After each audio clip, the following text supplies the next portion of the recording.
오늘은 이제 예언서에 대해서 본격적으로 들어가도록 하겠습니다. 지난주에 나눠드린 거 안 갖고 오셨죠? 안 갖고 오셨을 것 같아서 이사야서 부분을 여기 오늘 강의 교재에 같이 포함을 시켰어요. 헷갈리실까봐. 그래서 오늘 이사야서, 예레미야서, 에가, 에스겔서, 다니엘서까지인데 이제 다들 아시다시피 분량이 많은 부분들이어서 시간 안에 할 수 있을지 모르겠지만 뭐 못하면 다음 강의로 또 넘기면 되니까요. 열심히 해보도록 하겠습니다. 우리 이사야서 주제구절 같이 읽도록 하겠습니다. 그가 찔림은 우리의 허물을 인하니요 그가 상함은 우리의 죄악을 인하리라. 그가 징계를 받음으로 우리가 평화를 누리고 그가 채찍에 맞음으로 우리가 나음을 입었도다. 아멘. 너무나 잘 아는 말씀이죠, 그렇죠? 이제 히브리어 성경 제목도 이제 저자의 이름을 따서 이사야인데 근데 히브리어 발음으로는 예사야라고 불러요.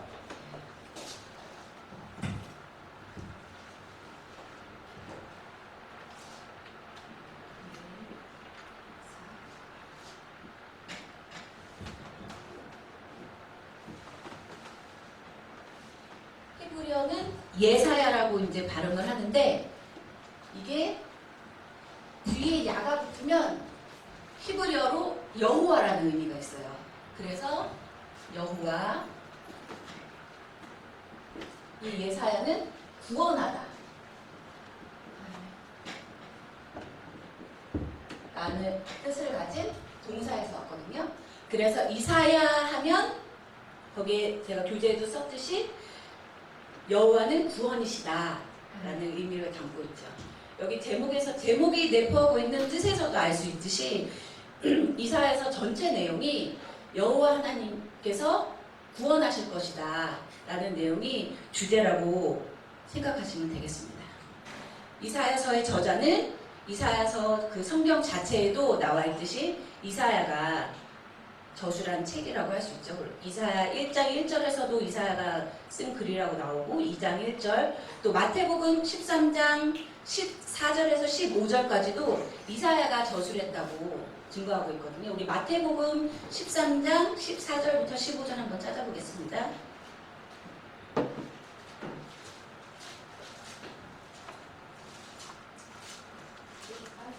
13장 14절부터 15절.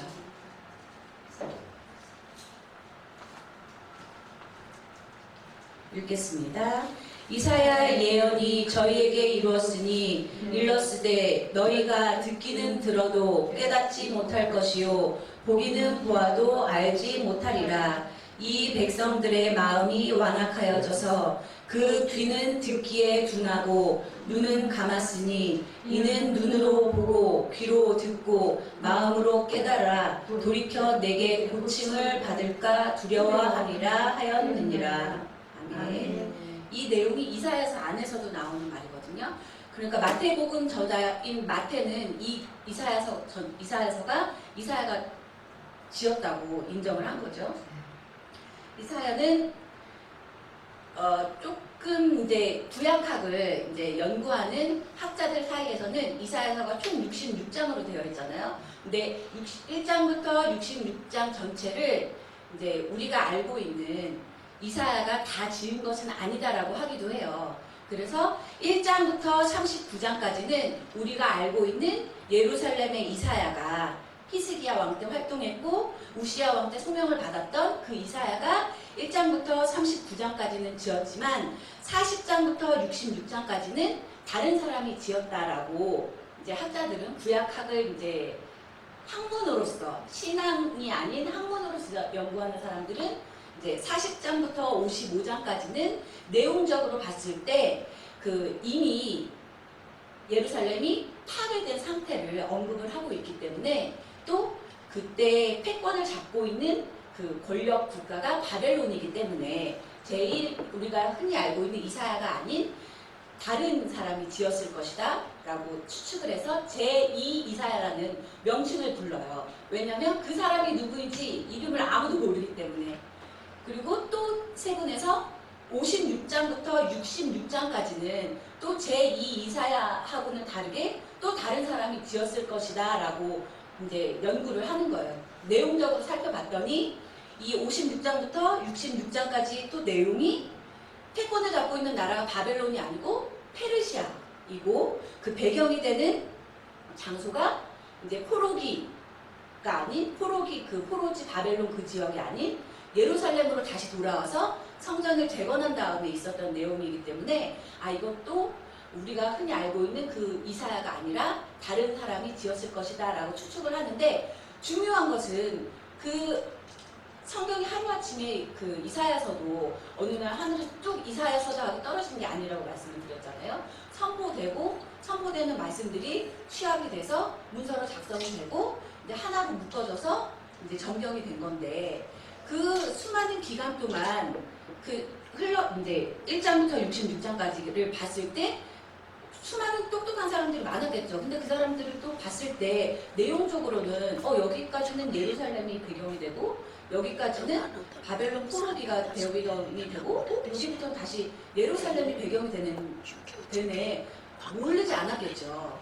그러나 그럼에도 불구하고 이사야서라는 이름으로 하나로 묶었을 때에는 그런 배경의 다름보다는 이사야 선지가 전하고자 했던 그 메시지가 하나로 통일되어 있기 때문에 이사야서라고 묶었지 않았을까.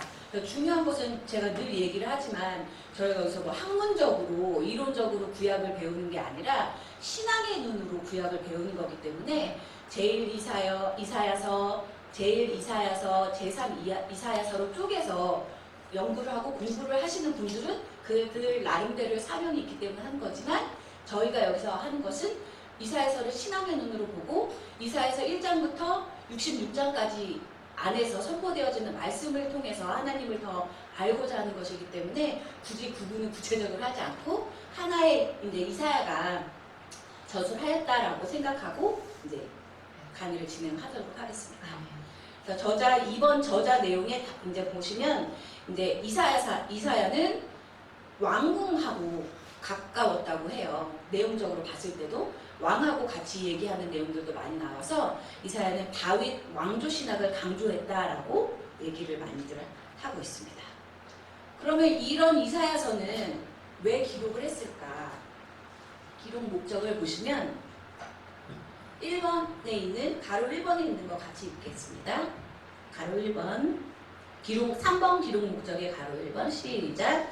이스라엘이 특별한 언약의 백성임을 상기시켜서 온전한 관계 회복을 촉구하기 위해 기록되었다. 이게 첫 번째 기록 목적이라는 거예요. 이사야서 그 초반 내용을 보시면 아하스 왕하고 히스기야를 대조하는 내용들이 많이 나와요. 아하스는 하나님께 의지하기보다는 세상 권력에 의지하려 했고, 근데 히스기야도 초반에는 애굽에게 의지를 하려고 하였지만 이사야 선지의 말을 듣고 이사야 선지가 대언하는 하나님의 말씀을 듣고 깨달아서 하나님을 의지하면서부터 이제 그 위험에서 벗어나게 되잖아요. 그것을 보면서 너희들이 해야 될 것은 세상 권력에 의지할 것이 아니라 어려울 때 하나님을 찾으라는 것을. 아멘. 그렇게 하나님을 찾는 것이 올바른 것이다. 너희 하나님이 선택하신 백성으로서 그것이 너희들이 해야 될 언약의 백성으로서의 올바른 행동이다라는 것을 알려주기 위해서 기록을 하는 거죠. 또 두 번째 기록 목적 같이 읽겠습니다. 메시아의 강림을 예언하여 하나님만이 구원의 근거라는 소망을 갖게 하려고 기록하였다. 1번 내용하고 연결되는 부분이죠. 정말 앞이 깜깜하게 보이지 않을 때에도 그때가 언제인지는 모르지만 메시아를 하나님께서 보내주셔서 하나님이 종국에는 그때 하시는 아무도 알지 못하지만 하나님만이 알고 계시지만 결국에는 하나님이 메시아를 통해서 구원을 하실 것을 믿으라는 거죠. 믿고 기다리라는 거죠. 그것을 알게 하기 위해서 기록을 하였다는 거죠. 그러면 네 번째, 이사야가 활동하던 시대에 역사적 상황이 어떠했는가 계속 이제 초반부터 언급이 되지만 이제 유다 왕국이 전례 없이 큰 변란을 겪던 때였다는 거예요. 하다못해 735년에는 북이스라엘과 남유다로 쪼개지기는 했지만 북이스라엘도 같은 한 뿌리였잖아요. 근데 그 사람들이 북이스라엘이 아람이라는 이방 국가를 끌어들여서 남유다를 침공을 해요. 마치 북한이 우리나라를 쳐들어온 것처럼. 이런 이제 민족 상잔의 비극이 일어나는 거죠. 이렇게 오기도 하고 연합군이 쳐들어오기도 하고 또 그 722년에 북이스라엘이 아수르에 의해서 망하고 난 다음에는 이제 또 아수르가 남유다 왕국까지 이제 공격하러 쳐들어오는 거죠. 대표적으로 사내립 얘기 많이 나오잖아요. 이사야에서. 정말 그 풍전등화 바람 앞에 있는 등불과 같은 절체절명의 이 시기에 이제 이사야가 활동을 했던 건데 이러한 어려움 속에서도 어떻게 해야 된다? 초지일관 하나님만을 믿고 의지를 해야 된다는 것을 끊임없이 강조를 해요. 왜냐하면 저희도 저도 그렇고 다들 신앙생활 하시는 분들도 처음 어려움이 닥쳤을 때는 어려움이 있을 때는 그래 하나님을 믿어야지 내 도움이 되실 분은 하나님밖에 없지가 되지만 그 시간이 몇십 년 막 기도를 열심히 했는데도 바로 이 어려움이 해결이 안 되고 더 큰 어려움이 계속해서 오면 마찬가지잖아요. 맨 처음에는 아람하고 북이스라엘이 쳐들어왔을 때 아 그래 믿고 따르고 의지하니까 하나님이 구원해 주실 거야 했는데 더 큰 어려움이 아수르라는 더 큰 어려움이 오고 나니까 흔들릴 수밖에 없단 말이죠. 그러나 그럴 때에도 하나님의 손이 멀리 있는 것 같을 때에도 이사야는 그래도 의지하고 끝까지 믿고 가야 된다는 거죠. 우리 이사야서 7장 9절 한번 읽겠습니다. 이사야 7장 9절.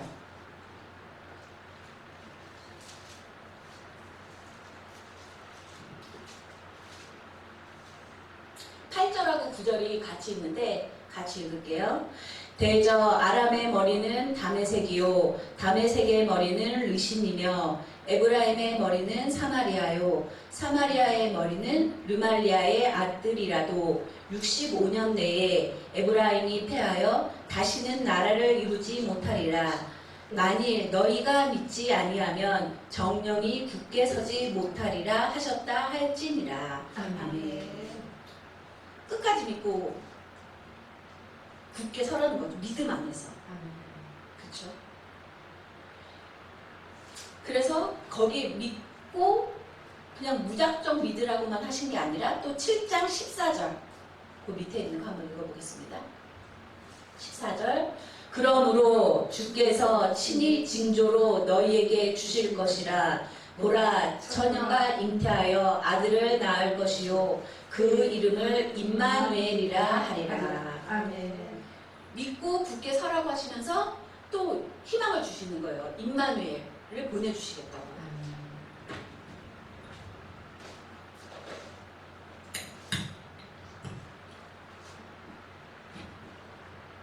임마누엘이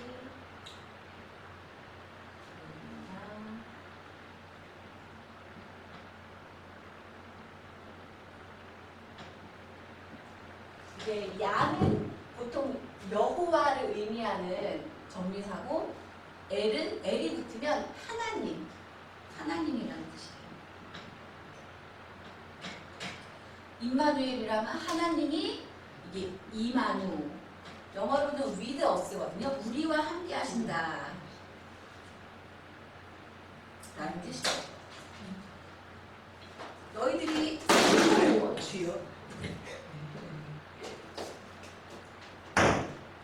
박사님 제가 사야 되죠?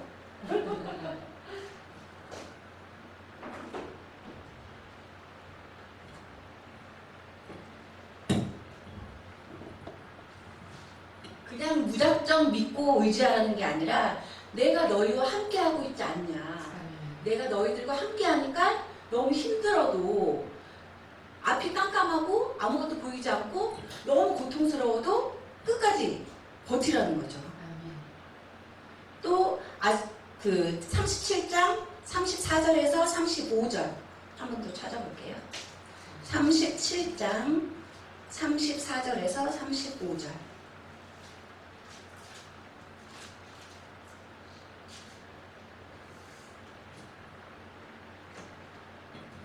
읽겠습니다.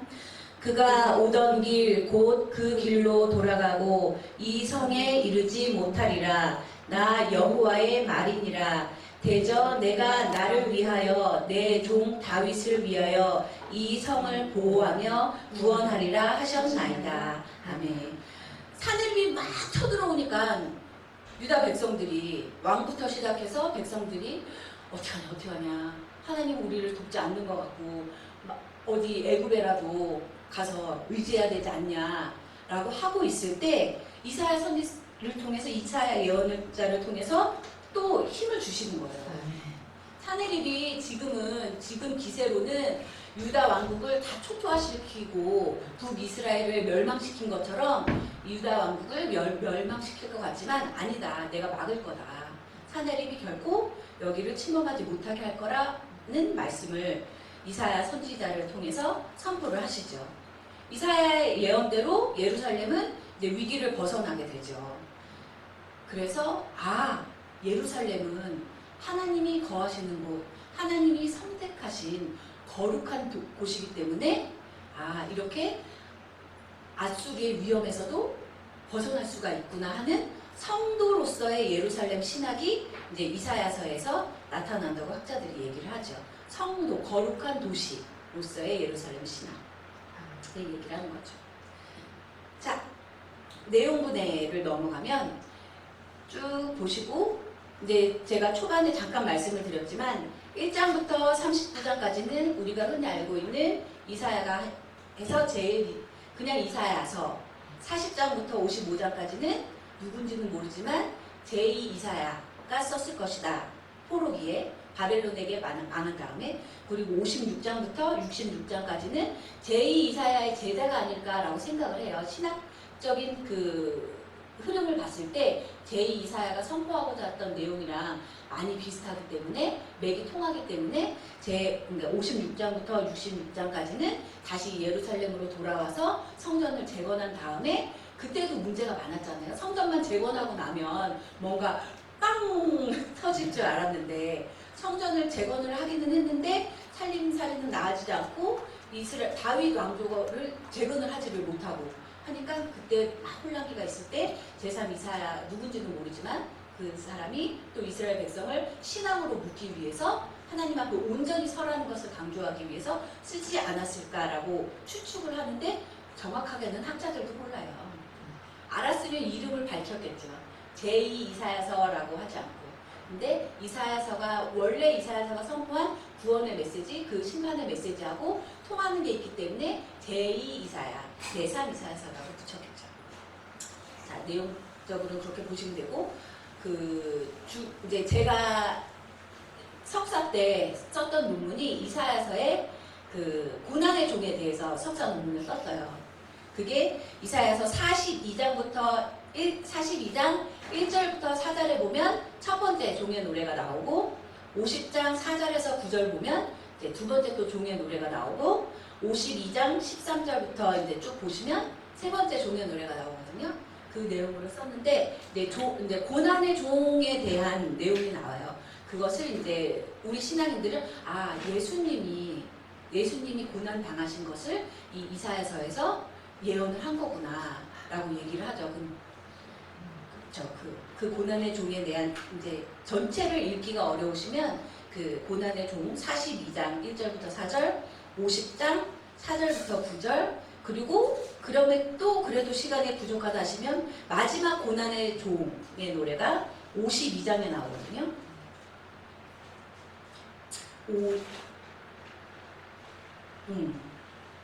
52장 13절부터 53장 12절까지 이 내용을 읽으시면 좋죠. 예수님의 생애를 거기다 다 갖다 놓은 거다라고 할 수 있을 정도로 고난받으신 예수님에 대한 표상이 많이 나타나죠. 그럼 이런 이사야서에서는 하나님을 어떻게 표현을 하고 있을까? 이사야서 표제에도 나와 있죠. 여호와는 구원하시는 분이다. 우리와 함께 하시는 분이다인데, 구체적으로 더 들어가 보면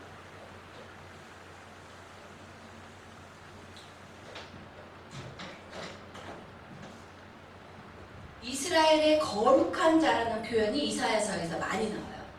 이게 히브리어로 보면 한글 성경에서도 보면 이사야서에 이스라엘의 거룩한 자로 하나님을 많이 표현을 해요.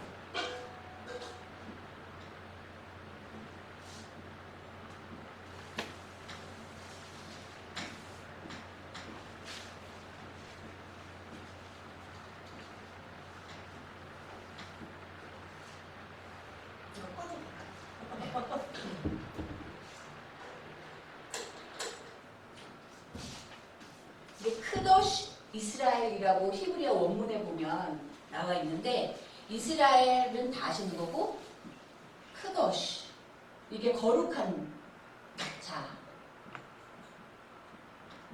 자라는 뜻이거든요.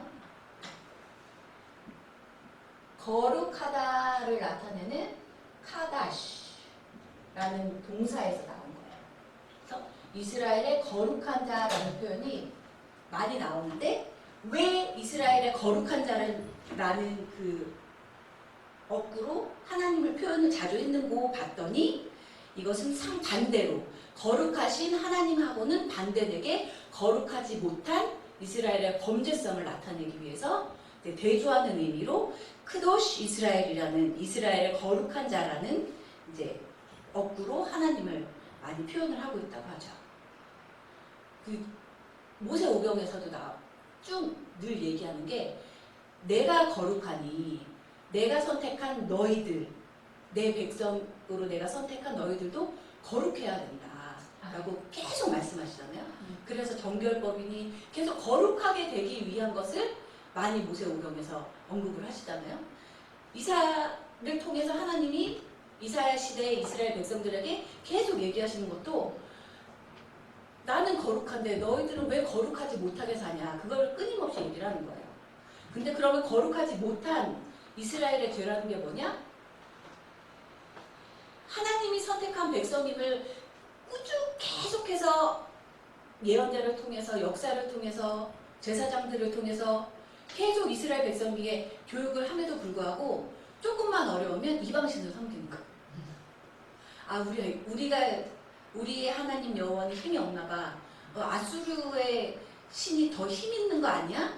그래서 아수르의 신이 더 힘 있으니까 북이스라엘이 망했지, 아수르에. 이런 식인 거예요. 끊임없이 어려움이 올 때마다, 고난이 올 때마다 하나님을 의심하는 거죠. 그게 죄라는 거예요.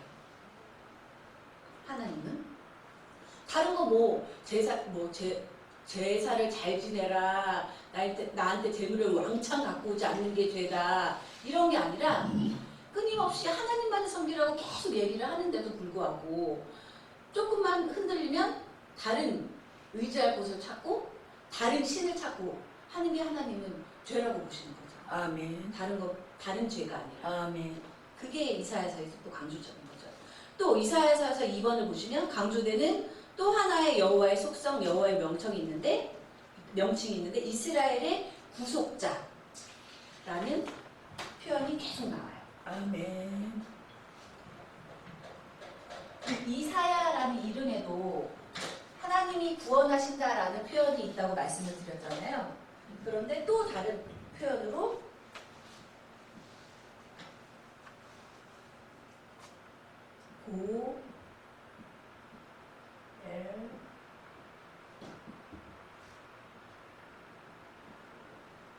아마 룻기 할 때 기억하시는 분이 있을지도 몰라요. 고엘이라는 것이 나왔죠. 고엘. 그쵸, 기억나시죠? 그 고엘이에요.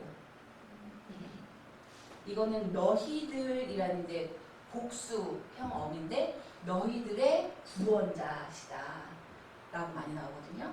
또 너의 구원자라는 표현도 많이 나와요. 고엘. 이건 너의 구원자라는 표현이거든요. 왜 이렇게 하나님 여호와를 나타내는 표현으로 고엘을 많이 썼을까? 이게 다른 성경의 다른 부분에서는 이 하나님을 고엘캠이나 고엘이라는 단어를 써서 하나님을 표현하는 부분이 4번 정도밖에 나오지 않는데, 이사야서에서는 12번이나 나온다는 거예요. 그러니까 그만큼 그때 당시 역사적인 상황이 그 초반에도 나왔지만 바람 앞에 등불과 같은 바람만 조금만 불면 촛불이 꺼지는 것처럼 정말 이 유다 왕국이 살아남느냐 멸망하느냐 이런 기로에 서 있는 풍년등화와 같은 이 상황이기 때문에 백성들이 많이 흔들릴 수밖에 없었고 자꾸자꾸 이방 세력을 끌어들이려고 할 수밖에 없었는데 그럼에도 불구하고 너희들을 구원하실 분은 이방 애굽이나 다른 나라가 아니라 오직 하나님이라는 것을 명심해야 된다고 계속 반복을 하고 있는 거예요. 아멘. 상황이 상황이니만큼 더 계속 강조를 할 수밖에 없는 거죠. 평화 시에는 굳이 이렇게 강조를 할 필요가 없겠죠. 평화 시에는 잘 믿어요. 물론 등 따스고 배부를 때는 더 좋은 게 없을까 하고 나에게 더 좋은 쾌락을 주는 게 없을까 하고 이제 잘못 빠지기도 하지만 이제 배부르고 등 따실 때는 뭐 고난스럽지도 않은데 흔들릴 일이 별로 없죠. 근데 이 당시 이스라엘 상황이 북이스라엘이 망하는 것도 눈으로 봤고 쟤네도 우리랑 갈라지기는 했지만 예루살렘에서 예배를 드리지는 않지만 쟤네도 우리와 같은 12지파 중에 하나였는데 우리와 같은 아브라함의 뿌리였는데 쟤네가 망했네? 본 거예요. 눈으로. 쟤네도 하나님의 선택한 백성이었는데 여로보암의 죄로 인해서 이제 갈라지기는 했지만 이방인처럼 취급을 하긴 했지만 어쨌든 한 민족이었는데 그들이 망하는 걸 눈으로 보고 또 유다 왕국도 끊임없이 망하느냐 마느냐의 기로에 서 있으니까 흔들릴 수밖에 없고 끊임없이 이제 괴로 어디로 가시는 거예요? 잘 다녀오세요. 주부해 놓으시고요. 하니까 이제 이사야서에서는 12번 이상 이 표현을 썼다는 거죠. 우리 41장 14절 한번 읽어보겠습니다. 41장 14절 시작.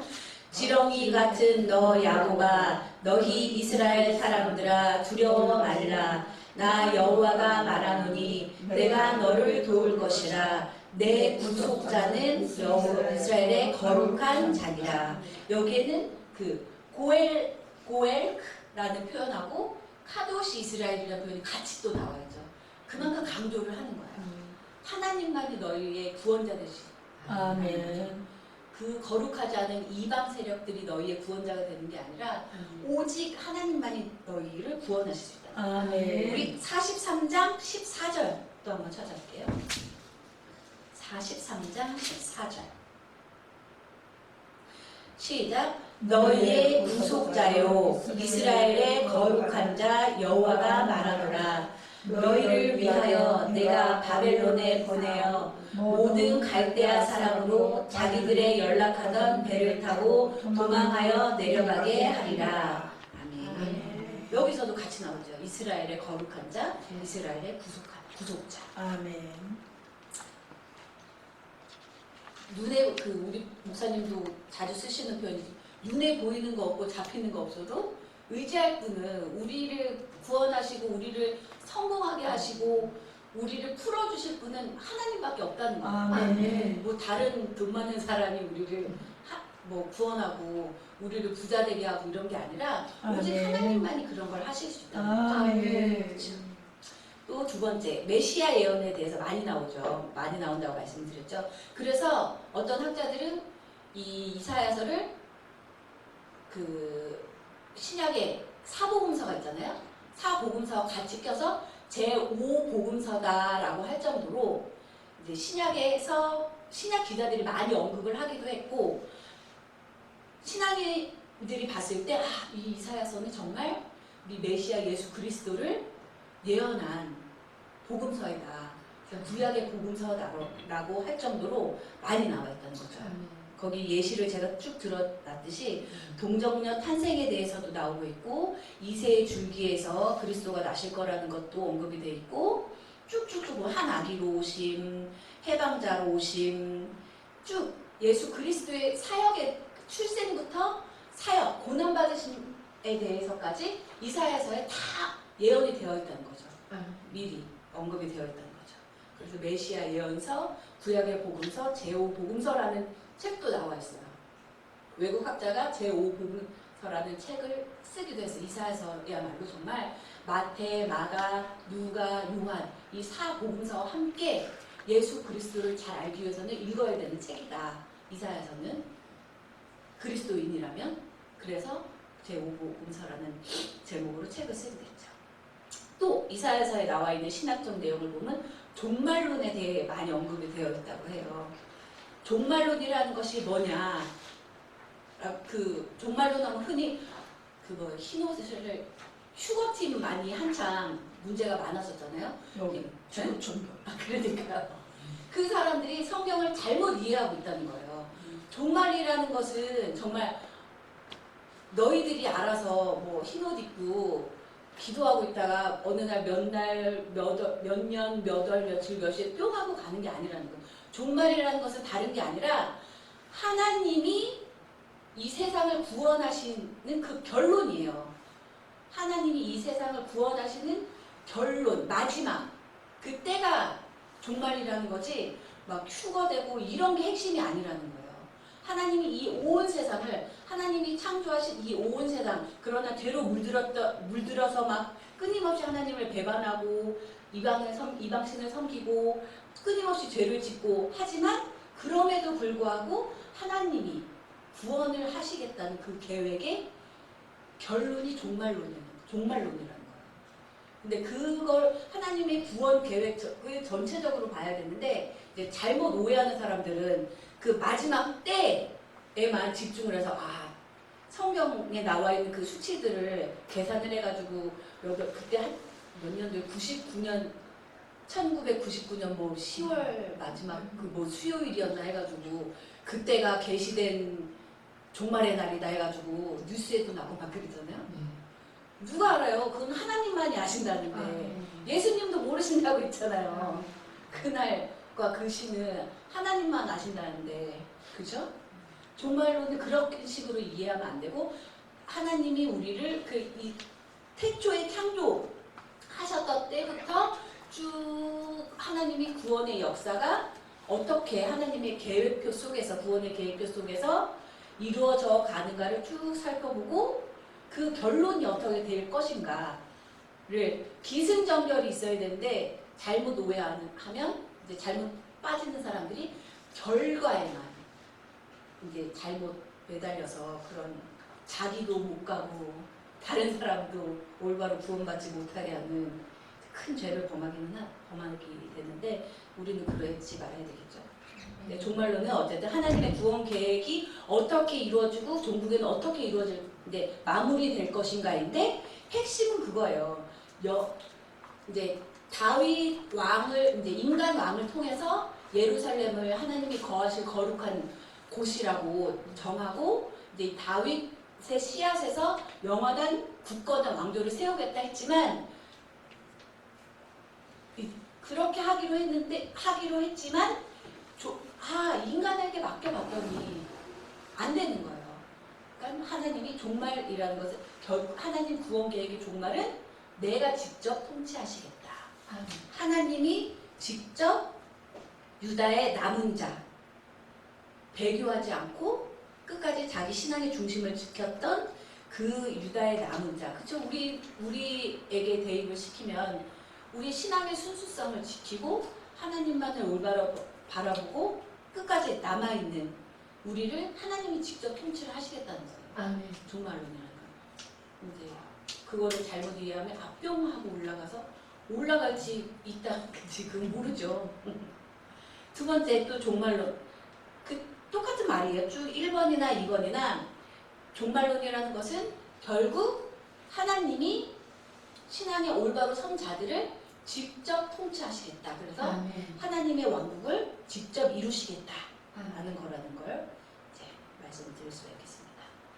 그리고 이사야서에 나와 있는 구원관을 보면 쭉 보시면 하나님의 뜻을 거역하고 반항하는 자는 이스라엘이든지 이방이든지 누구든지 심판을 받지만 믿고 순종하는 자는 그 죄를 잊으시고 회개하기만 하면 돌아오기만 하면 하나님이 구원을 해주신다는 것이 이사야서에 나타나 있는 주제라는 건데, 여기 이때도 보면 구원하시는 이유가 너희들이 잘 회개해서 너희들이 정말 내가 봤을 때 정말 신앙이 훌륭해서 성경 지식이 풍부해서 기도를 많이 해서 그런 게 아니라는 거예요.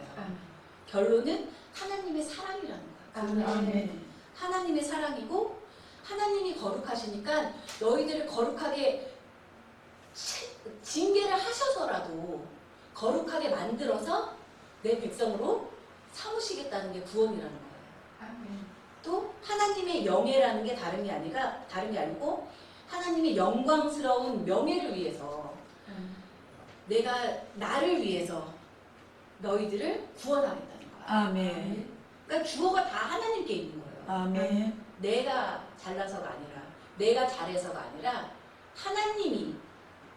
하나님이 사랑하시기 때문에 구원하시는 거고, 하나님이 거룩하시기 때문에 우리를 거룩하게 씻기셔서 쓰신다는 거고, 아멘. 하나님이 영광스러운 명예를 드높이기 위해서 너희들을 구원해서 쓰시겠다는 거죠. 아멘. 이거를 명심해야 된다는 거죠.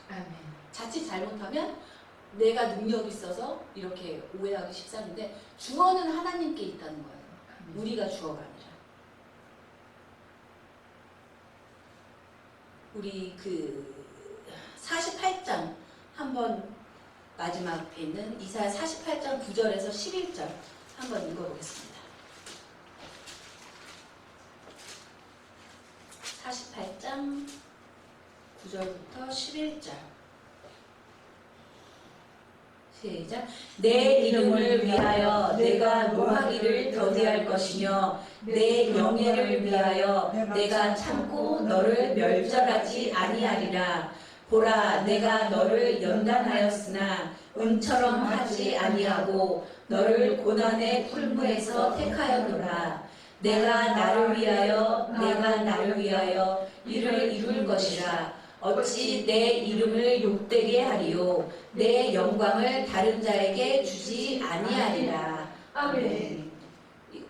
너희들이 정말 온전히 회개한 것 같아서 하나님이 구원하신 게 아니라는 거예요.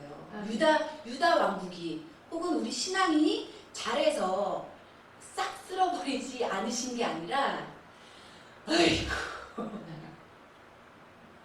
이런 심정이 아니셨을까. 아이고 이러지만 내가 지었으니까, 내가 너를 선택했으니까 풀무불에 연단해서라도 내가 써야지, 내가 구원해야지 하시는 심정이 아니셨을까. 아멘. 추측을 해보는 거죠.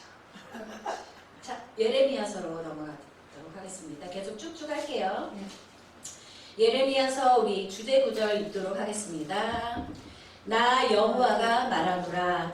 그러나 그날 후에 내가 이스라엘 집에 세울 언약은 이러하니 곧 내가 나의 법을 그들의 속에 두며 그 마음에 기록하여 나는 그들의 하나님이 되고 그들은 내 백성이 될 것이라.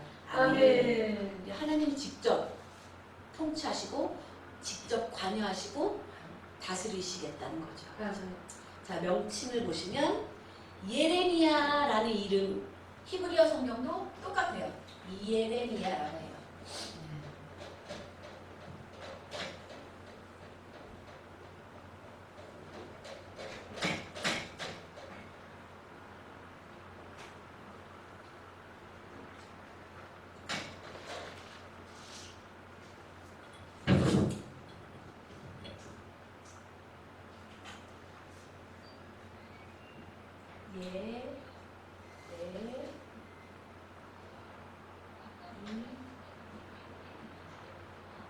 여기도 또 여호와를 뜻하는 야가 붙어있죠. 이거는 여호와.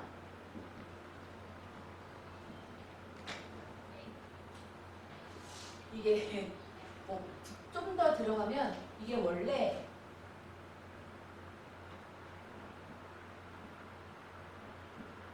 무음이라는 동사에서 온 거예요. 예레미야라고 했지만 이 들어있는 자음이 같죠. 이게 높이시다. 높이시다라는 동사에서 온 거예요. 그러니까 예레미야는 여호와께서 높이신다라는 뜻이 되는 거예요.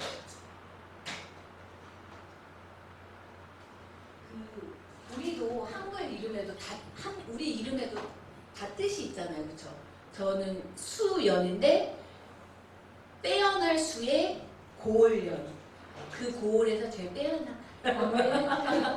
뭐 그런 의미인 것 같은데 이사야도 그렇고 예레미야도 그렇고 성경에 나타나 있는 이름들의 뜻을 보면 참 그것 안에도 다 하나님이 말씀하시고자 하는 내용들이 다 포함이 되어 있는 것 같아요. 그렇죠? 예레미야의 이름에 포함된 걸 보면 여호와께서 높이신다잖아요.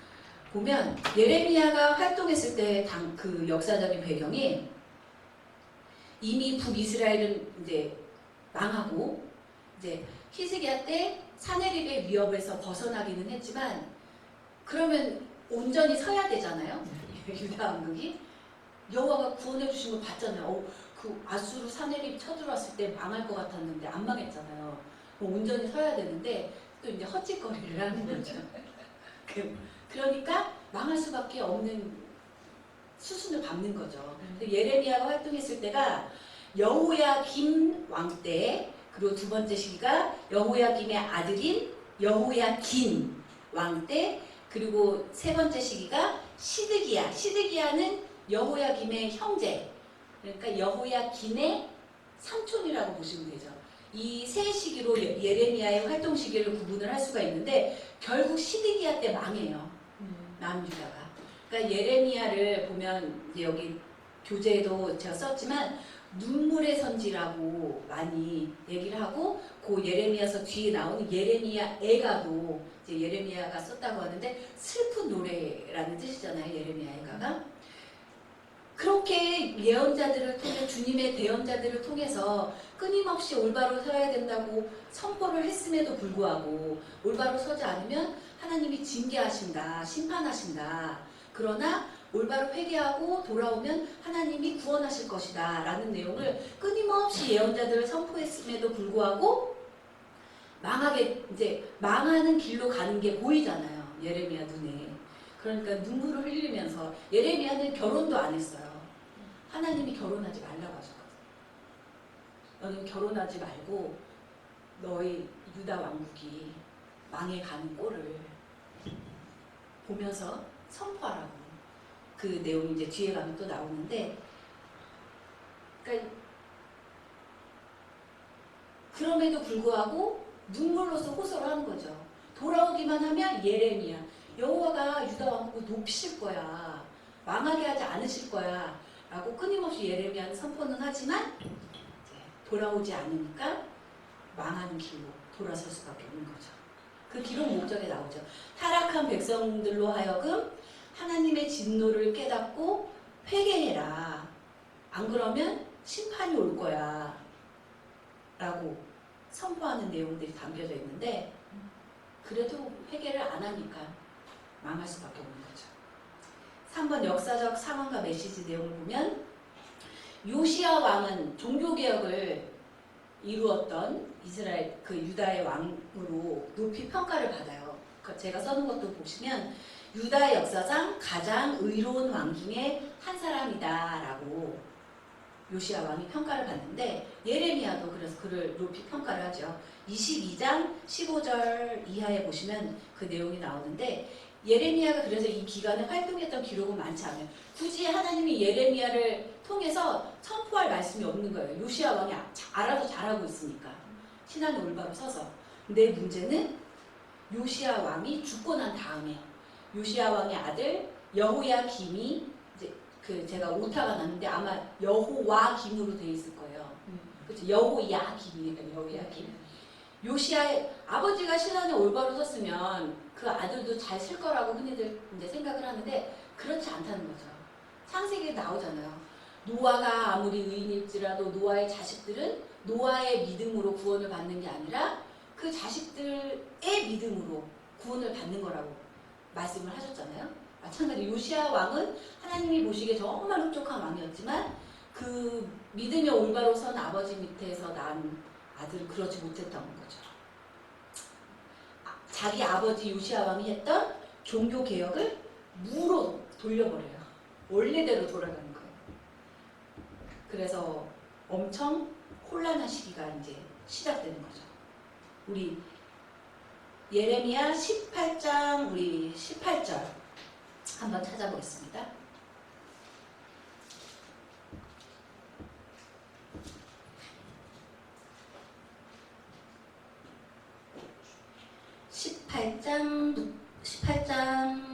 18절부터 우리 20절까지 읽겠습니다.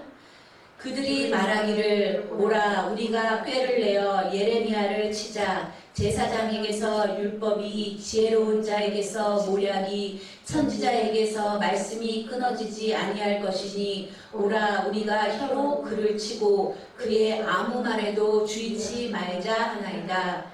여호와여 나를 돌아보사 나로 더불어 다투는 그들의 목소리를 들어보옵소서. 어찌 악으로 선을 갚으리까마는 그들이 나의 생명을 해하려고 구덩이를 팠나이다. 내가 주의 분노를 그들에게서 돌이키려 하고 주의 앞에 서서 그들을 위하여 선한 말씀한 것을 기억하옵소서. 아멘. 여호야김 때부터 요시야 왕 때와는 다르게 하나님을 배반하고 하나님께 올바로 서지 못하고 쏙살거리는 세력들이 생기는 거예요.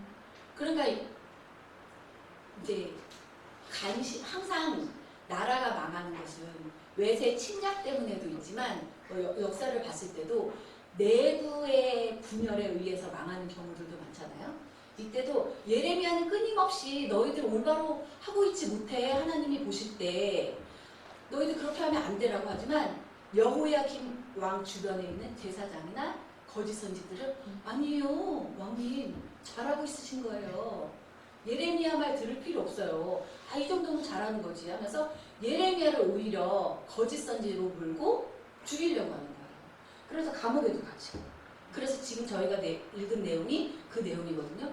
예레미야가 얘기하는 거예요. 나는 주님이 전하라고 하신 말씀을 전한 것이고 저들이 아무리 죄를 지었지만 올바로 돌아오면 주님 구원해 주시라고 주님께 간구한 거밖에 없는데 저들은 선을 악으로 갚는다고 끊임없이 얘기를 하는 거거든요. 그러니까 망할 수밖에 없었겠죠. 거짓 선지와 참 선지를 구별을 못하고 거짓 선지의 얘기만, 그러니까 귀에 듣기 좋은 말은 단말인가 봐요. 잘못했다 소리는 듣기가 별로 안 좋잖아요. 그렇죠? 듣기 좋은 꽃노래도 한 3번 들으면 욕하는 걸로 들린다는데 계속 왕한테 잘못했다고 이렇게 하면 안 됩니다. 왕님의 아버지 요시야 왕이 한 것처럼 제사도 제대로 드려야 되고 올바로 해야 됩니다. 끊임없이 귀에 듣기 안 좋은 소리만 하니까 왕의 입장에서는 그러니까 듣기 좋은 꽃노래만 잘하고 있어요. 이렇게만 하면 예레미야가 너무 오버하는 거예요.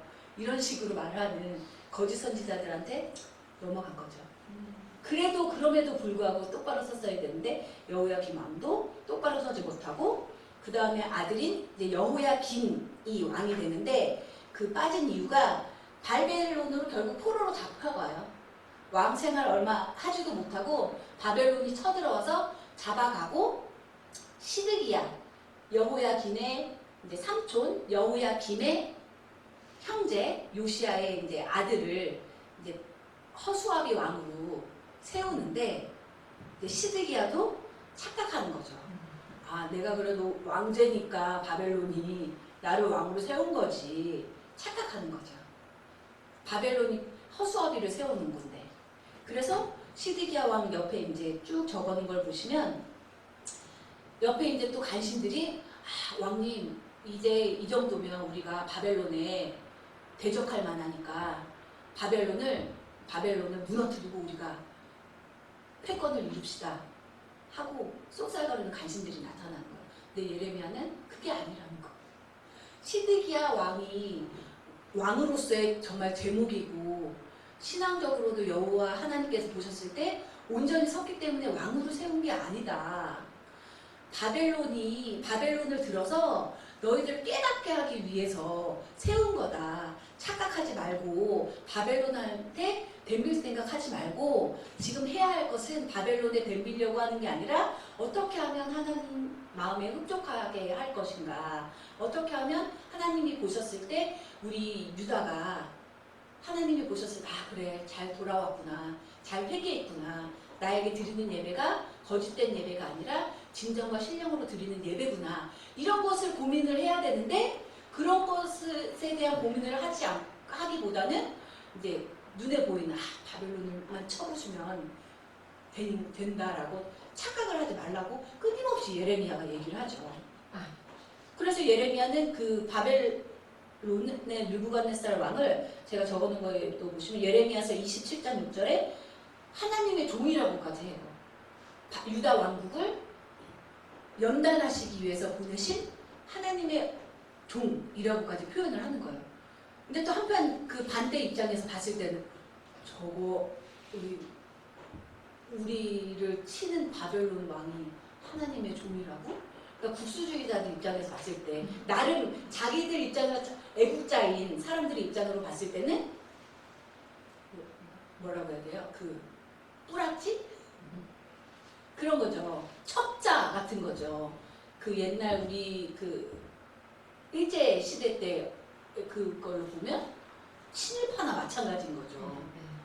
그런데 핵심을 잘못 알고 있었던 거죠. 그 사람들이. 지금 해야 할 것은 바벨론에 대적하는 게 아니라 온전한 예배를 회복하는 건데 그거를 깨닫지를 못하고 형식적인 것, 외형적인 것, 예배를 드리고 하나님께 온전히 내 신앙을 바로 세우는 것은 눈에 보이는 게 아니잖아요. 금방 드러나는 것도 아니고. 그러니까 그거에 집중하기보다는 눈에 보이는 막 군사적으로 전쟁을 일으켜서 바벨론이랑 막 대적하고 으쌰으쌰하고 이런 걸 하자고 하니까 안 된다는 거죠. 그러니까 참 어려운 것 같아요. 신앙생활을 한다는 것이, 올바로 선다는 것이. 그러니까 시드기야가 예레미야의 입을 통해서 전해지는 하나님의 말씀에 더 귀를 기울였다면 유다 왕국이 바벨론에 의해서 주전 582년에 안 망했을 수도 있는데 예레미야의 입을 통해서 전해지는 하나님의 말씀에 귀를 기울이기보다는 시드기야 왕 주변에 있는 인간의 말에 주변에서 얘기하는 아니에요. 이 군사가 우리 군사력으로 봤을 때 바벨론에 대적할 만해요. 갑시다 하는 인간의 말에 더 귀를 기울였기 때문에 유다 왕국은 멸망할 수밖에 없었다 라는 거죠.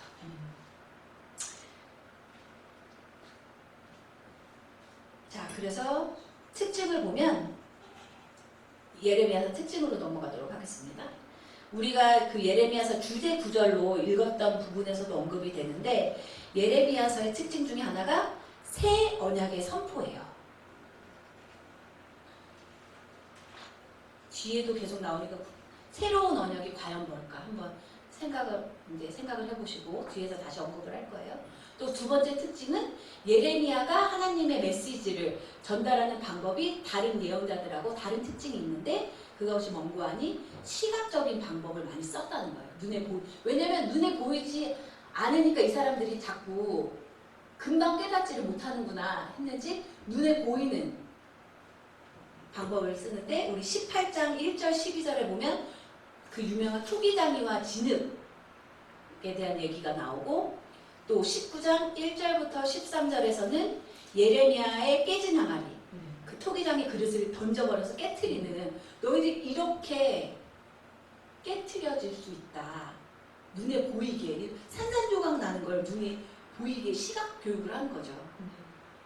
이런 특징이 있고 시각적인 방법을 썼다는 특징이 있고 또 저자의 신상을 이용한 상징 이게 16장 1절부터 9절에 나오는데 16장 1절 제가 읽을게요. 여호와의 말씀이 또 내게 임하니라 가라사대 너는 이 땅에서 아내를 취하지 말며 자녀를 두지 말지니라. 또 9절 보면 만군의 여호와 이스라엘의 하나님이 이같이 말하노라 보라 기뻐하는 소리와 즐거워하는 소리와 신랑의 소리와 신부의 소리를 내가 내 목전 내 시대에 이곳에서 끊어지게 하리라. 멸망할 거니까 결혼하지 말라는 거죠. 결혼하지 말고 말씀을 전하는데 집중을 하라는 거죠. 그렇죠? 안 된 건가요? 개인적으로 봤을 때. 근데 한편 보면 예레미야의 그 삶을 쭉 보면 결혼을 안 했기 때문에 더 이렇게 온전히 정말 목숨 걸고 자기 죄로 인해서 감옥에 갇히거나 한 게 아니거든요. 보면 구덩이에도 못 빠지고 하나님 왕이 듣기에 불편한 하나님의 말씀을 전했다는 이유만으로 그렇게 고난을 당하잖아요. 그러니까 자식이 있었으면 얼마나 눈을 밟혔을까. 그걸 하나님이 아시고 그럴 걸 이미 다 아시니까 그래 결혼하지 말고 죽도록 내 말만 전해라 하신 걸까요? 자, 내용 분에 이제 쭉 내용을 보면 그 이사야서는 66장 빠뜨렸는데 이사야서가 66장까지 있잖아요. 그래서 어떤 학자들은 성경이 66권이다. 이 이사야서 66장 안에 신구약 성경 66권을 관통하는 내용이 다 담겨져 있다라고 말하기도 해요. 그리고 예레미야서는 52장까지로 이사야서보다는 장수는 적은데 총 17권의 예언서 중에서 절수는 제일 많아요. 내용이 제일 길어요. 읽어보시면 참 제가 그래서 고민이에요. 헛소리 한 2학기 때 모세 오경을 할까 예언서를 할까. 아무래도 이게 구약 개론이다 보니까 짧은 시간 안인데 수박 겉핥기식으로 간단하게만 내용을 전하는데 또 예언서를 이렇게 공부하다 보면 예언서가 재밌어서 예언서를 하고 싶기도 하고 모세 오경을 할 때는 창세기에 많이 은혜를 받아가지고 창세기 해야 되겠다 했는데 모르겠어요. 어떤 걸 해야 될지 주님이 지혜를 주시겠죠. 아멘. 자, 신학 주제를 보면 쭉 뭐 신관이나 이제 내용을 보시면 많이 이사야서하고 예언서의 내용들이 다 비슷비슷한 내용들이 많은데 저희가 주목해야 될 부분이 새로운 언약 부분이에요.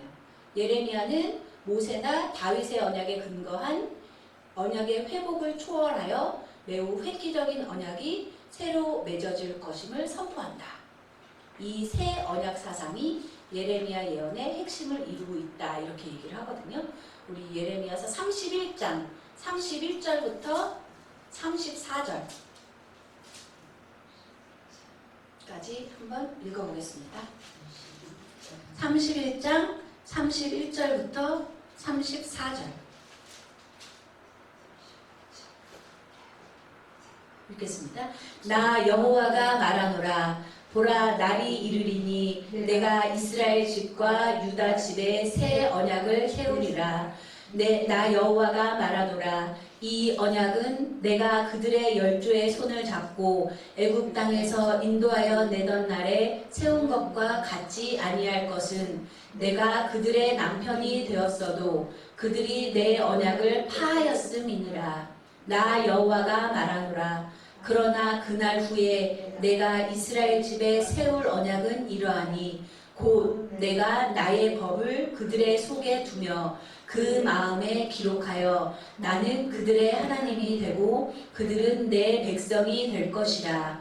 그들이 다시는 각기 이웃과 형제를 가리켜 이르기를 너는 여호와를 알라 하지 아니하리니 이는 작은 자로부터 큰 자까지 다 나를 알미니라.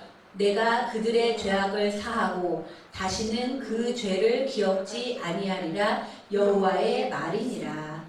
아멘. 새 언약이라는 것이 뭔가? 언약을 세운 내용들이 성경에 몇 번 나오잖아요. 모세를 통해서 시내산에서 세우신 언약, 또 아브라함과 세우신 또 언약도 있죠. 그리고 다윗 왕조를 영원히 세우시겠다는 언약도 하셨는데 여기 예레미야서에서 언급되고 있는 새 언약은 이전 언약들을 초월한 언약이라는 거예요. 초월했다는 것이 어떤 것이냐? 그 기존 언약들을 쭉 보시면 뭐 다윗 언약들을 봐도 기존 체제에서 너희들이 회개하고 올바로 돌아오면 그래도 기존 체제를 다시 회복해서 이어져 나가게 하겠다라는 내용이거든요. 그러니까 예를 들면 이제 다윗 왕조 같은 경우는 남유다 왕국이 예언자들을 통해서 선포되는 하나님의 말씀대로만 하면 유다 왕국을 회복시켜서 비록 바벨론에 의해서 586년에 망했지만 다시 회복시켜서 다윗 왕조를 이끌어 가겠다라는 언약이었다면 다 필요 없다는 거예요. 해봤지만 예언자들을 통해서 여호와 하나님 끊임없이 돌아오게끔 너희들이 나아가야 될 방향을 끊임없이 얘기해 줘 봤지만 파였다는 거잖아요. 그들이 내 언약을 파하였음이니라. 해봤자 이 방법 아니다라는 거예요. 새 언약이라는 것은 하나님이 직접 관여하시겠다는 거예요. 아멘. 중재자 세우지 않고 인간 왕이라는 중간 단계를 거치지 않고 직접 너의 마음에 내 법을 집어넣고 우리 예레미야서 주제 말씀이 그거잖아요. 그러니까 가르칠 자가 필요 없다는 거예요. 하나님이 직접 마음에 넣어주시고 알게 하시기 때문에 새 언약이 이루어지는 때에는 종말의 때겠죠. 그렇죠? 그때에는 하나님이 직접 알게 하시고 하나님의 법을 깨닫게 하시고 하나님의 말씀을 이해하게 하시기 때문에 가르치는 자도 필요 없고 하나님과 직접 교제한다는 거죠. 근데 그렇게 아무나 그렇게 되는 게 아니라는 거죠. 또 유다의 남은 자. 아멘. 유다의 남은 자라 함은 신앙의 올바로 선 자들. 아멘. 그렇죠. 하나님이 보실 때 그 자들만 추려서 하나님이 직접 왕으로서 그들을 다스리시겠다. 아멘. 이게 새 언약이라는 거죠. 아멘. 그 내용이 예레미야서에 나와 있고 또 예레미야의 십자가 눈물의 선지라는 얘기를 많이 하잖아요. 그래서 예레미야의 생애가 그리스도의 생애의 모형이 된다라는 얘기들을 많이 하거든요. 그래서 그 밑에 4번에도 보시면 또 예레미야서에는 직간접적으로 메시아를 나타내는 내용들이 쭉 많이 있어요. 1번부터 8번까지 좀 읽어보시면 될 것 같고요. 자, 예레미야 애가서로 넘어가도록 하겠습니다. 우리 주제구절 같이 읽겠습니다. 슬프다 이 성이여 본래는 거민이 많더니 이제는 어찌 그리 적막히 앉았는고 본래는 열국 중에 크던 자가 이제는 과부 같고 본래는 열방 중에 공주 되었던 자가 이제는 조공 드리는 자가 되었도다. 아멘. 슬픔의 노래죠. 슬픔의 노래.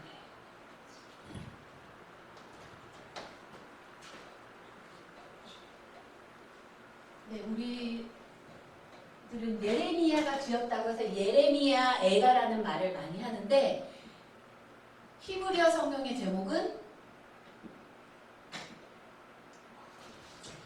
에이카예요. 에이카.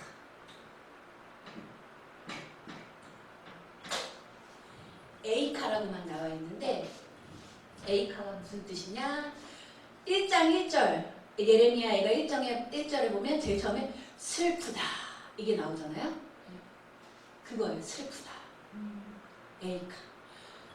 한탄하는 그 말, 비통해하는 말인데 70인역에서는 만가라고 부르기도 했다고 해요. 만가라는 게 뭔지 찾아봤더니 그 사람이 죽으면 묻잖아요. 관을 땅에 묻기 전에 땅을 파야 되잖아요. 그 땅을 파는 사람들이 우리나라에서 이야 이렇게 하잖아요. 상역분들이 그 땅을 파면서 부르는 노래가 만가래요. 그러니까 유다 왕국이 죽었다는 거죠. 그러니까 유다 왕국의 그 멸망을 슬퍼하면서 지은 이제 시가 애가라는 거죠. 비가라고 부르기도 하고 애가라고 부르기도 하고 이제 한글 성경에서도 조금씩 나타나는데 1장 1절에 슬프다. 2장 1절도 처음이 슬프다. 3장은 아니고 4장도 처음도 슬프다. 이렇게 에이카 이렇게 시작을 해요. 뭐 기록 목적은 계속 반복이 되니까 굳이 언급을 하지 않겠고 특징을 보시면 한글 성경에서는 잘 나타나지 않는데 알파벳 C의 형식을 띠고 있어요.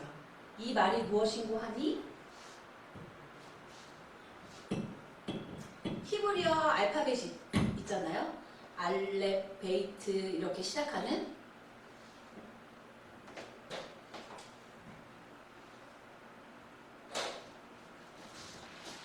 한글 성경에서 보면 그 알파벳 C 형식의 특징이 잘 나타나지가 않는데 1장부터 4장까지 히브리어 성경을 보면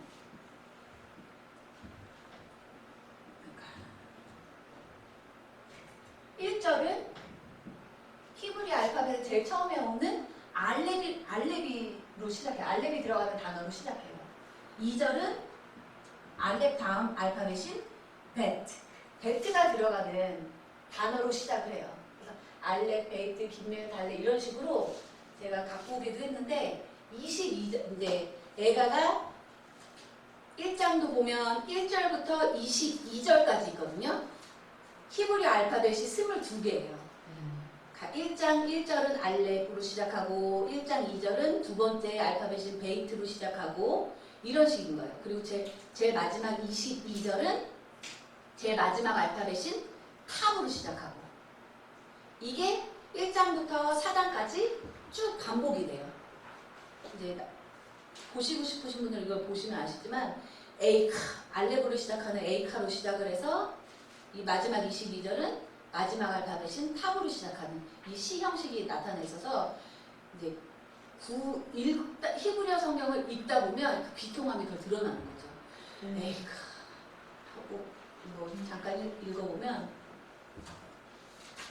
1절이 에이카, 야슈바, 다발, 하일, 라바티, 얌, 하 아도나이, 크알르무나, 라바티, 바, 고임 이런 식으로 히브리어 성경을 읽을 때는 예레미야의 그 비통함이 슬픔이 더 잘 나타나게끔 예레미야 에가가 쓰여 있다는 거죠. 그리고 특징적인 것은 3장은 이게 3번씩 반복이 돼요. 알렙 이제 알파벳 근데 3번씩 반복이 된다는 게 뭐 알렙부터 이제 탑까지가 한 번 하고 또 똑같은 형식 이렇게 반복이 3번이 된다는 게 아니라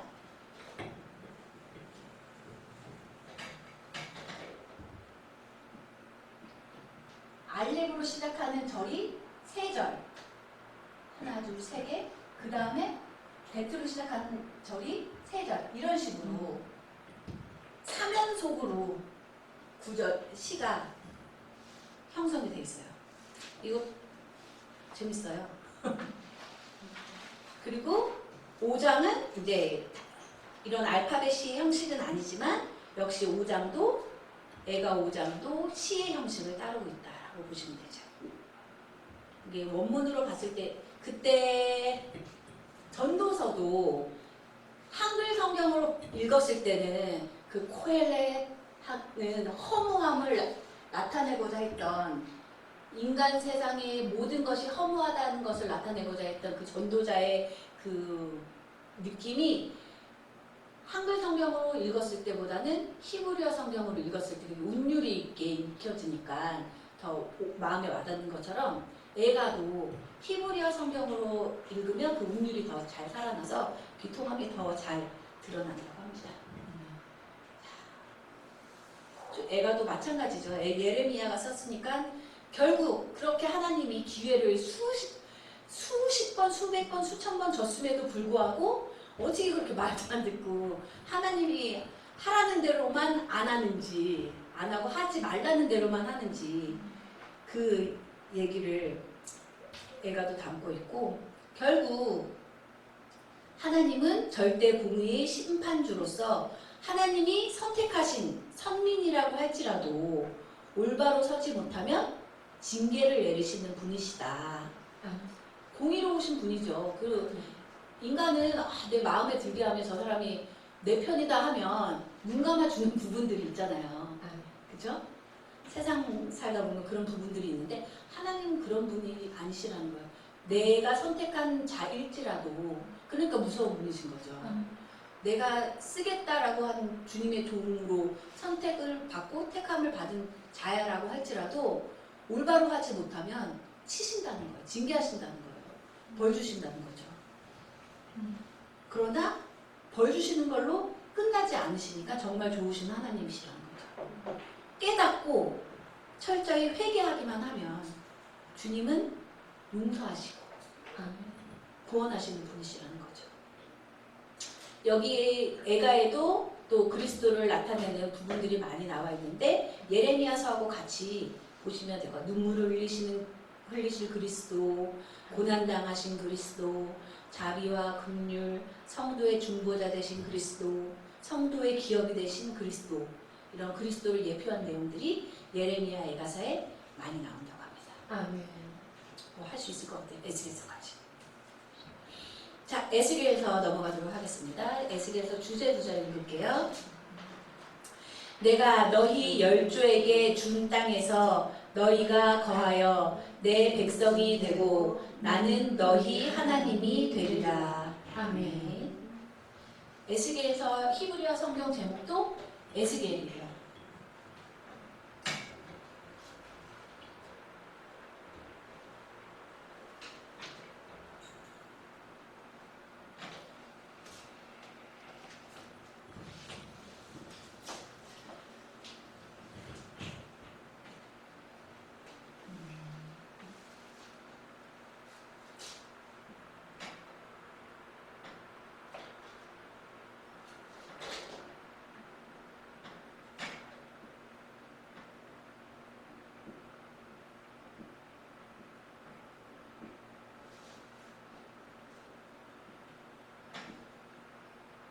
또 나오죠. 네. 하나님. 우리는 에스겔이라고 하지만 히브리어 발음으로 하면 예헤즈켈. 헬라어에서는 에젤키엘이라고 영어로 넣고 하는데 히브리어 원문으로 보면 예헤즈켈이라고 해서 하나님께서 강하게 해주신다. 스트롱의 뜻이에요.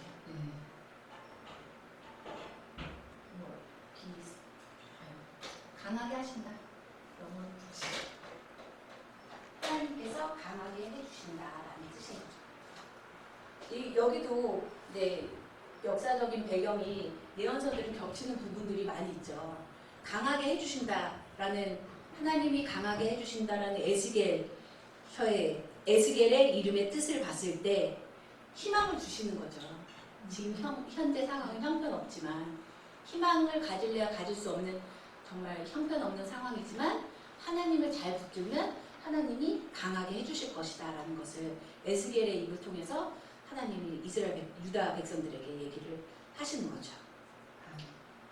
자, 에스겔 활동 연대는 비교적 자세하게 에스겔이 썼어요. 13차례에 걸쳐서 자기가 활동한 연대에 대해서 기록을 하고 있거든요. 그가 에스겔이 예언자로 소명을 받은 것은 여호야긴 왕이 포로로 잡혀 바벨론으로 온 지 5년째 되던 해 4월 5일이었다. 이게 에스겔서 1장 1절부터 3절에 나오는 내용이거든요. 그 뒤로도 에스겔이 학자들이 말하기를 에스겔이 지식이 공부를 많이 한 예언자였다라고 해요. 그 이유가 에스겔이 쓴 에스겔서만 봐도 다른 예언서들과는 다르게 이제 때와 시를 구체적으로 잘 명시를 해놨다는 거죠.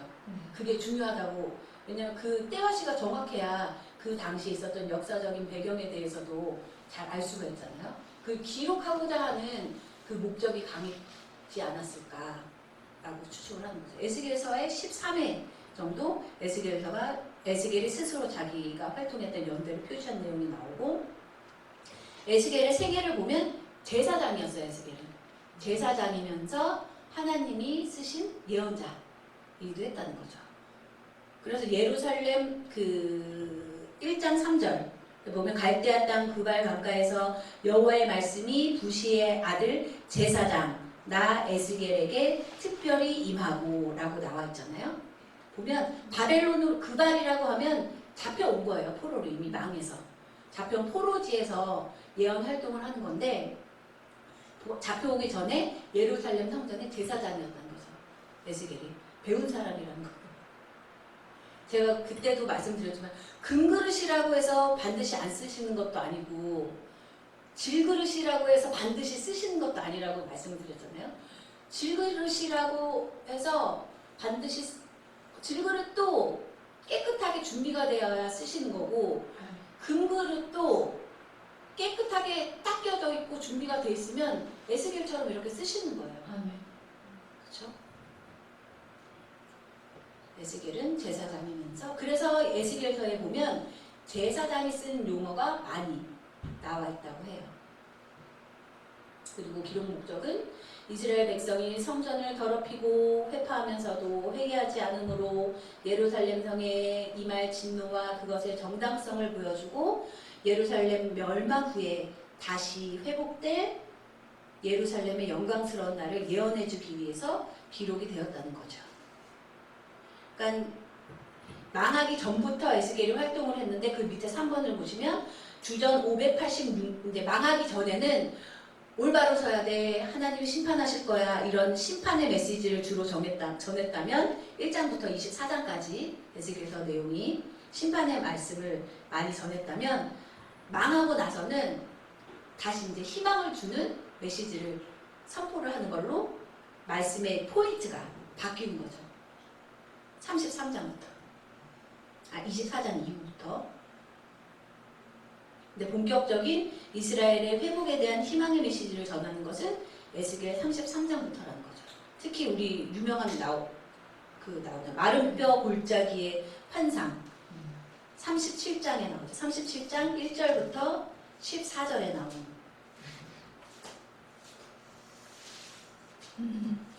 너희들이 비록 마른 뼈처럼 이 골짜기에 있는 마른 해골뼈들처럼 되어 있지만 낙심하지 말라는 거예요.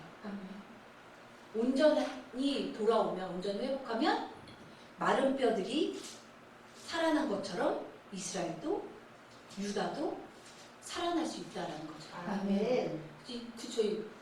참 좋으신 하나님이신 것 같아요. 그냥 끝이 아니잖아요. 심판하시고 벌 주시고 징계하시고 에이 버려 이게 아니라 끊임없이 돌아올 기회를 주시고 끊임없이 주신 그 기회를 발로 차버려도 또 기회를 주시는 거잖아요. 참 좋으신 하나님이신 것 같아요. 근데 에스겔서의 특징으로 보면 이제 환상과 상징에 대해서 그 예언서 처음 들어갈 때 예언자를 나타내는 히브리어 말이 느비임하고 로에 호제라는 명칭이 있다고 이제 말씀을 드렸잖아요. 지난 시간에. 근데 눈으로 환상을 보는 것은 로에라는 표현을 많이 쓴다고 말씀을 드렸는데 에스겔은 환상을 많이 봤어요. 이제 뒤에 나오는 다니엘도. 네. 구체적으로 좀 더 전하기를 원하셔서 왜냐면 못 깨달으니까 주님 말씀을 예언자들을 통해서 이제 주시고 그 예언자들이 백성들에게 그렇게 전해도 목이 터져라 전해도 못 깨닫고 자꾸 잘못된 길로만 가니까 좀 더 구체적으로 예레미야도 그랬던 것처럼 예레미야도 말로 백날해도 못 알아듣으니까 토기 그릇을 항아리를 던져버리고 이렇게 산산조각 날 것이다 이렇게 시각적으로 표현한 것처럼 에스겔은 환상과 상징을 통해서 많이 얘기를 해요. 그리고 이제 종말론적인 색채를 많이 띈다고 하는데 그 유다가 정말 하나님이 선택하셨던 성도인 예루살렘 성전이 완전히 멸망하고 나서 그 에스라 느헤미야 말씀드릴 때 얘기를 또 한 번 드렸던 것 같은데 우리 예루살렘인데? 우리 유다 왕국인데? 멘붕에 빠졌다고 말씀을 드렸잖아요. 어떻게 이럴 수가 있지? 자기들이 한 행실은 생각도 안 하고 하나님이 힘이 없는 거 아니야? 하나님이 너무하신 거 아니야?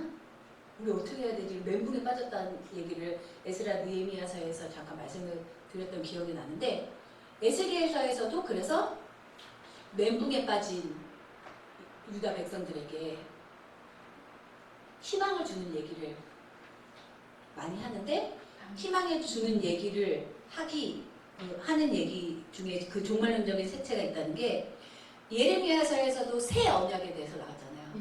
중간 과정 거치지 아니하시고 주님이 택하신 사람들에게 직접 간섭하시고 다스린 여기서도 새 예루살렘에 대한 얘기가 나와요. 이 새 예루살렘은 인간이 지은 그 예루살렘 성전을 말하는 것이 아니라 그 정말 거룩하게 변화되고 하나님과 온전히 연합하기로 한 백성들에게만 허락하신 새 예루살렘이라는 거죠. 근데 그 새 예루살렘, 새 언약을 받기 전에 무서운 심판이 있고, 왜냐면 골라야 되니까요. 하나님의 새 언약을 감당할 하나님이 새 언약을 맺으실 하나님의 백성을 추리시기 전에 여호와의 날 나오잖아요. 여기 여호와의 날, 이스라엘이 당할 참상을 예언하면서 칼의 날, 여호와의 칼, 이제 추리시는 작업이 들어가는 거예요. 이렇게 온 여호와의 날로 인해서 세상 나라는 멸망하지만 하나님이 새로 언약을 맺으시고 하나님이 세우시는 새 예루살렘은 영원할 것이다 라는 걸 에스겔이 말을 하고 있죠. 아멘.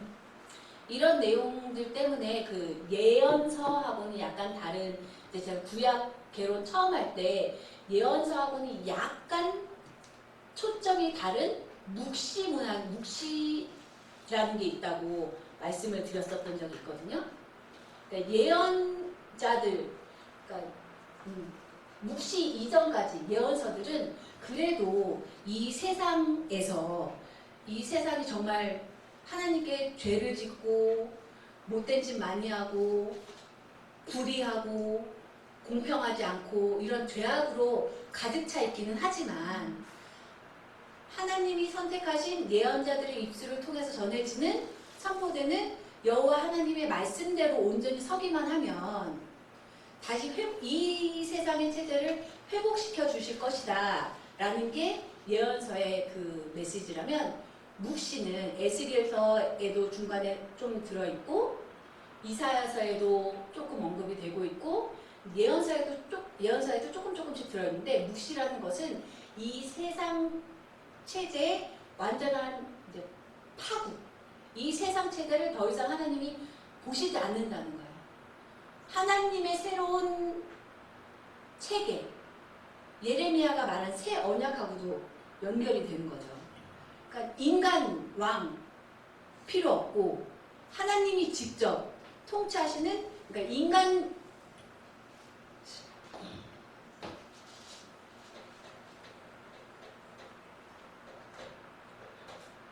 이렇게 뭐 딱 잘라서 말하기는 어려울 수 있는데,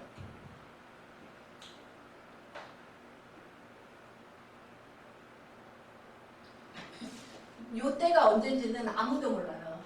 하나님만 아세요. 요 때가 언젠지는 하나님만 아시는데, 요기 전까지는 그래도 하나님이 뭐 우리가 왕이 없어서, 우리가 왕이 없기 때문에 주변 나라 블레셋한테 이렇게 어려움을 당해요, 왕을 세우게 해주세요 하고 하잖아요. 그래서 왕정이 시작되는데 이스라엘 나라에 요 시점이 언제인지는 모르지만 요 전까지는 그래 왕정 체제 인정을 하신다는 말이에요. 하나님이 인정을 해주시고, 대신에 항상 중심에는 여호와 하나님이 있어야지만, 심중에는 항상 여호와 하나님이 중심이 되어야 하지만 그래도 인간 왕이 다스리는 것을 인정을 하신단 말이에요. 그래서 뭐 나라를 망하게도 하시고, 왜 이방 국가를 개입시켜서 침범하게도 하시고 나라에 어려움을 주시기도 하시지만, 그래도 다시 회개를 하면 다시 회복시켜 주시고 그 나라 체제를 인정하시고 유지시켜 주시고 회복시켜 주실 것이라는 메시지가 예언서의 그 주된 메시지라면, 묵시에부터는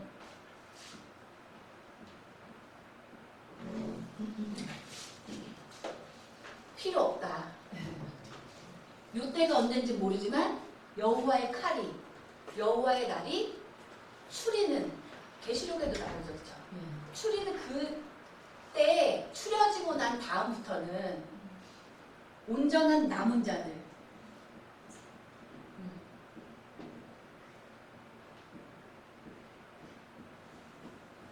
온전한 남은 자들에게는 하나님이 직접 말씀을 주시고 직접 어떻게 해야 될지를 스스로 깨달아 알게 하시는 하나님의 통치 시대, 메시아 왕국 시대. 그러니까 기존 체제는 필요가 없는 거예요. 기존 인간적인 정치 체제나 뭐 예배 체제나 그런 필요가 없는 거예요. 뭐 성전에서 예배드리고 이런 거는 묵시에서부터는 필요가 없는 거예요. 하나님, 왜냐면 이때는 하나님께 그 예배드리는 중재자로서의 제사장도 필요하고 예언자도 필요하고 가르치는 자도 필요하고 왕도, 인간 왕도 필요했지만 이때가 언제인지는 모르지만 여호와의 날, 여호와의 칼이 추리는 날이 지나고 난 다음에는 이 기존 인간 체제는 싸그리 없어지고 온전히 남은 자들과 하나님이 직접 교류하시는 메시아 왕국이 세워진다는 내용을 묵시문학에서는 강하게 보여주기라는 거죠. 아멘. 그게 뭐 다니엘서에 주로 나왔다고 말을 하는데 에스겔서나 이사야서나 예레미야서에서도 찾아보면 이런 내용이 나와요. 기존 체제 회복이 아니라 기존 무너진 예루살렘 성전을 회복해서 망한 유다 왕국을 회복시켜서 그 나라에서 이스라엘 자손들이 뭐 대대손손 잘 먹고 잘 살고 이런 내용들도 있지만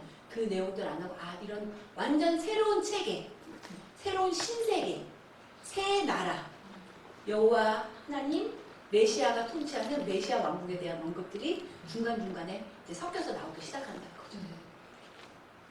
그래서 다니엘서를 특히 묵시문학의 이제 대표라고 학자들이 많이 얘기를 하는데 시간이 27분이나 됩니다.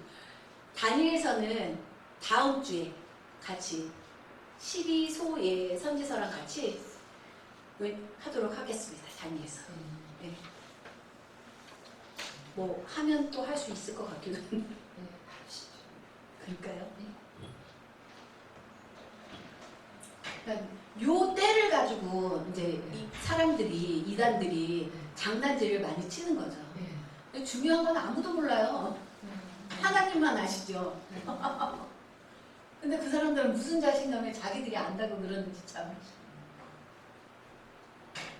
그러니까 하나님의 이름을 망령되이 사용하는 거죠, 그렇죠? 오용하는 거죠. 무섭지도 않은가 봐. 자, 다니엘서 주제구절 읽겠습니다. 왕이 대답하여 다니엘에게 이르되 너희 하나님은 참으로 모든 신의 신이요 모든 왕의 주제시로다. 내가 능히 이 은밀한 것을 나타내었으니 내 하나님은 또 은밀한 것을 나타내시는 자시로다. 아멘. 히브리어 성경의 명칭도 다니엘서예요.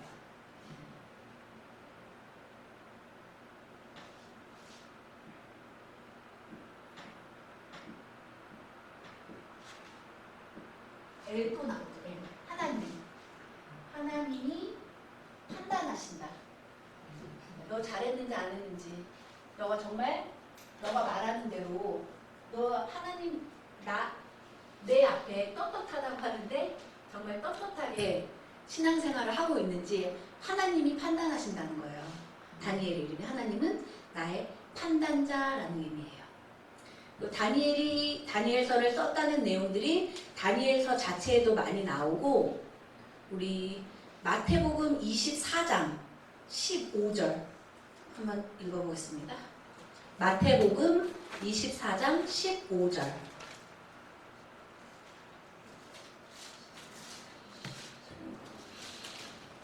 마태복음 24장 15절. 그러므로 너희가 선지자 다니엘의 말한 바 멸망에 가증한 것이 거룩한 곳에 선 것을 보거든 읽는 자는 깨달을진저. 아멘.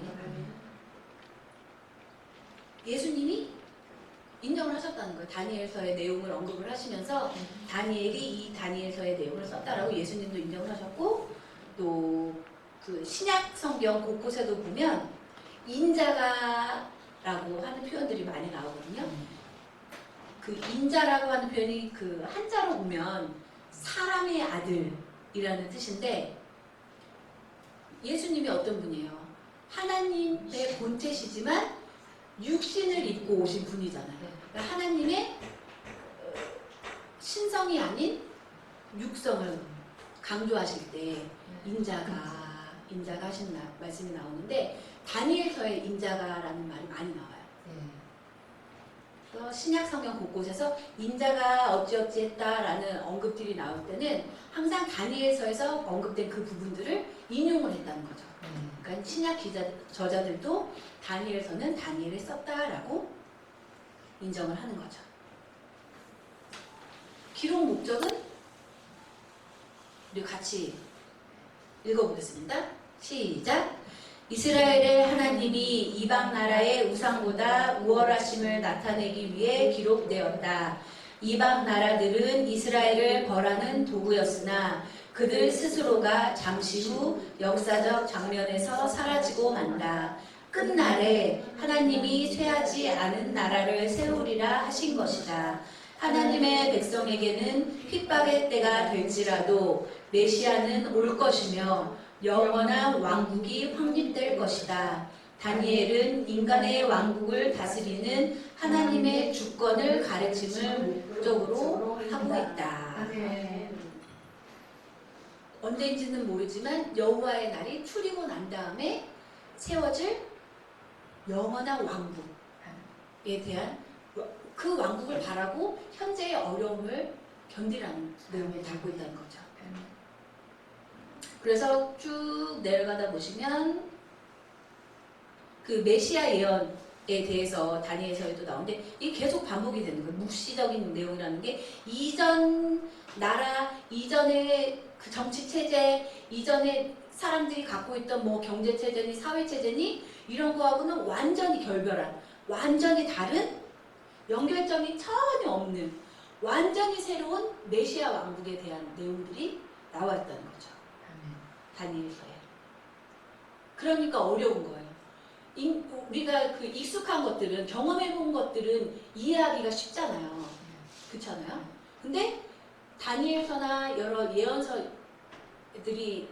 속에 나와 있는 그 새 언약, 새 메시아 왕국에 대한 내용들이 우리가 경험해보지 못한 전혀 새로운 것이기 때문에 이해하기도 어렵고, 그러니까 이제 자기 마음대로 해석해서 그렇게 헛짓거리들도 많이 하고 하는데 전혀 새로운 말, 우리가 경험해보지 못해요. 뭘까요? 궁금해요.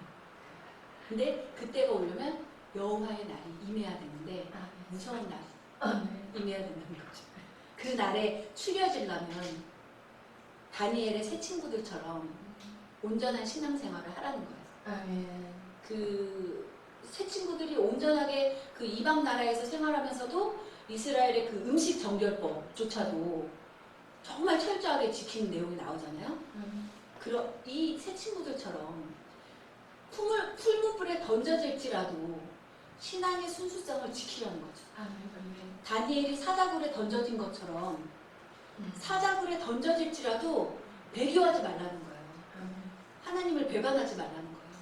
그래야 여호와의 날에 추려질 수 있다는 거예요. 그렇죠. 그렇게 견디면 우리 다니엘서 12장 13절 제가 적어놓은 거 같이 읽겠습니다. 마지막 장에 시작. 너는 가서 마지막을 기다리라. 이는 내가 평안히 쉬다가 끝날에는 내 업을 누릴 것임이니라. 다니엘의 새 친구들처럼 다니엘처럼 온전한 신앙생활을 하고 배교하지 않고 순교당할지언정 하나님을 배반하지 않고 끝까지 견디는 자에게 주시는 말씀이에요. 마지막을 기다려라. 그때가 언제인지는 모르지만 너는 그 지금처럼 나만 바라보면서 온전히 나에 대한 신앙생활만 온전히 하면 너는 평안히 쉬다가 끝날에 뭘 두려워할 게 뭐가 있냐는 거죠.